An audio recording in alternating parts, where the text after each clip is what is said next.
This time, let's go to neuropsychiatric examination preparation. Part 2 of how you will answer how do you handle a challenge or how did you handle a challenge.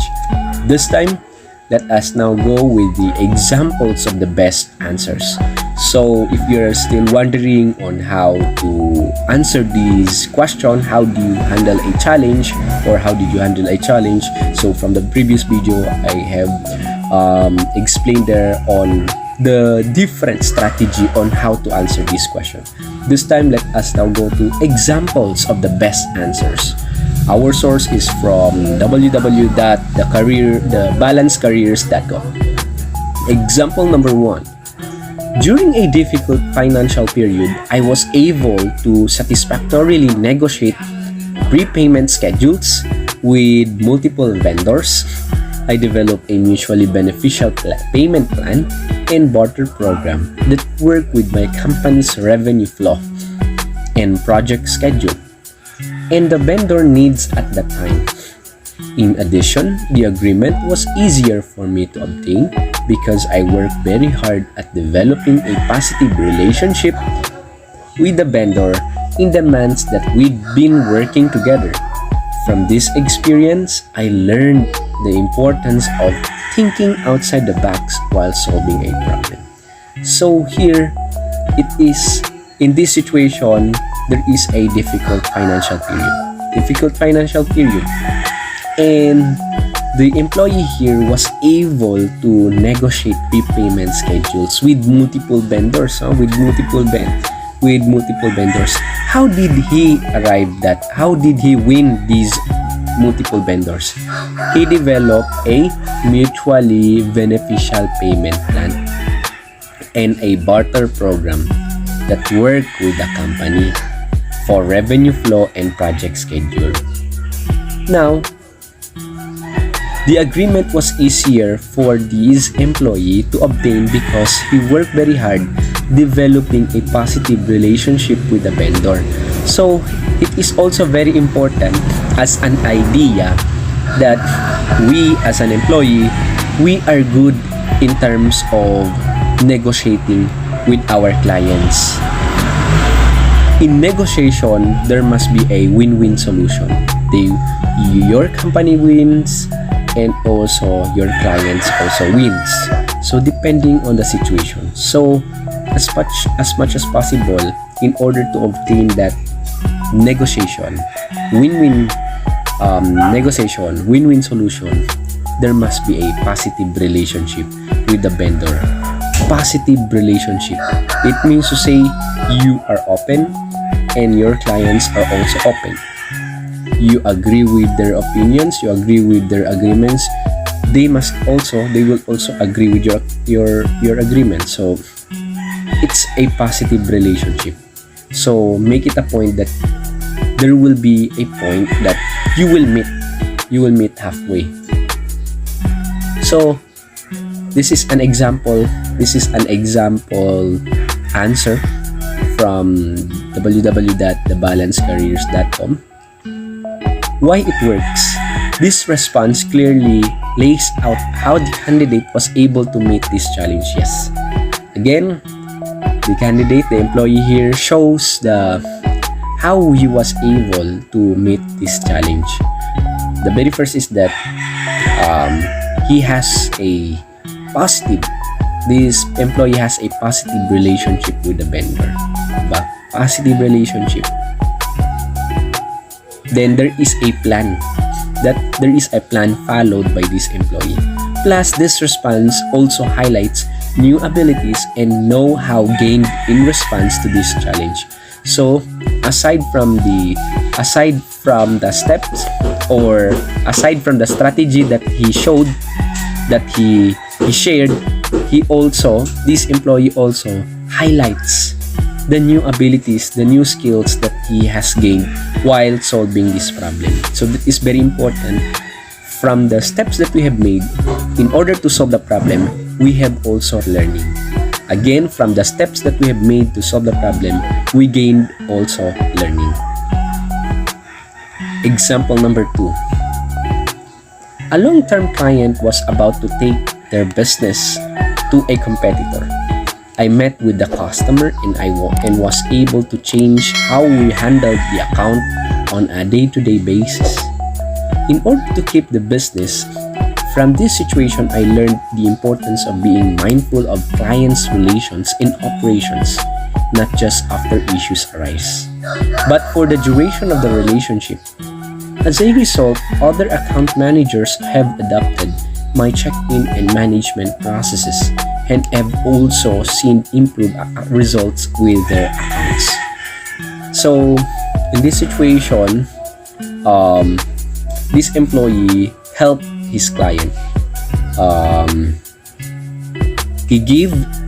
This employee gave his strategy and his plan to his client.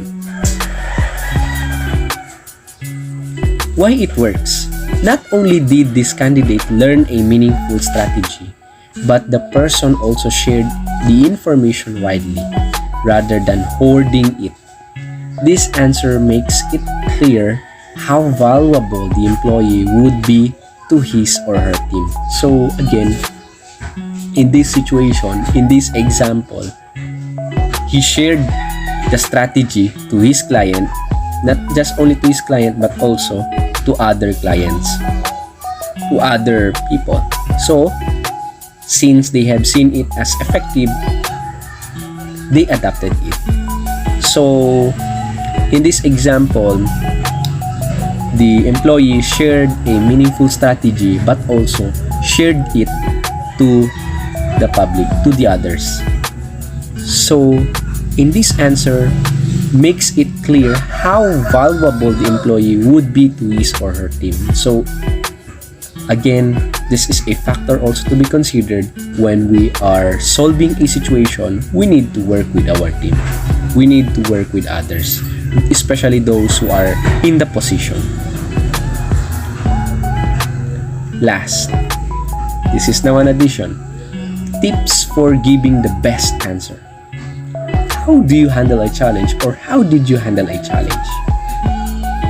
First, show your work. As mentioned, you'll want to work through your process and strategies you use. So show your work by laying it, by saying it step by step. What is the first step, second step, third step?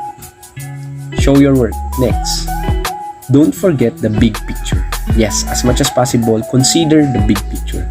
If tackling this challenge, change your workflow or work style, or there was a big overarching lesson, mention it.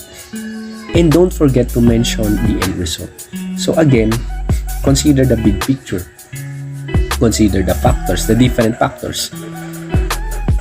Here, if we are dealing with difficult situation, there are steps that is fit for one challenge cannot be fit for another challenge. It means to say, one size fits all. There can be no one size fits all. Our steps must be depending on the situation. Our solution must be depending on the problem. Again, our solution will be depending on the problem, and our approach will be depending on the situation. So, in order to do that, consider the big picture of the problem. Consider the big picture. That is why I'm telling you, study already the position that you are applying for and the company that you are applying for. Last is that, keep it simple.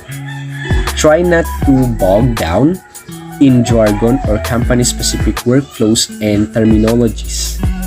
Your goal is to share the challenge and your resolution in easy-to-follow language. So again, just only use those language, simple language only, that can be understood by average person. No need for jargons, no need for company-specific workflows, terminologies. No. Now, last, what not to say. What not to say. Don't place blame. Did a challenge arise because of your supervisor's incompetence or a coworker's carelessness? this is not the right time to mention them. Avoid pointing fingers. Keep your description of the challenge neutral in tone. Yes, as much as possible, when you're answering this question, do not blame your superiors. Never to be blamed.